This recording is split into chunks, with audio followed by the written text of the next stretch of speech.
Welcome. If you've ever wanted to find the videos you've searched for on Facebook using your PC, this guide will walk you through the newest updates step by step. Whether you lost track of a funny clip or need to revisit something you watched earlier, it's easy to access your video search history with just a few clicks. First, open your preferred web browser and go to facebook.com. Log into your account if you haven't already. Once you're on the Facebook homepage, look to the top right corner of the screen. You'll see your profile photo. Click on it to open your personal menu. From here, a drop-down will appear.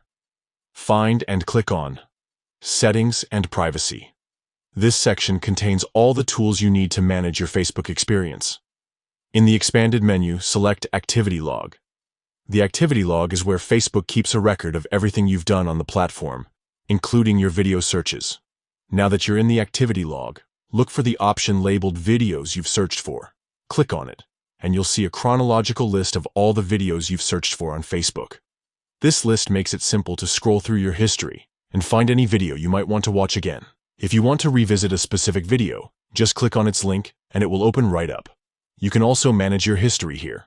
If there's something you'd rather not keep, you can remove individual entries or clear your entire video search history for more privacy. That's all there is to it. With these steps, you can easily keep track of your searched videos on Facebook, making it simple to find your favorite content whenever you need it. Thanks for watching, and enjoy exploring your Facebook video history.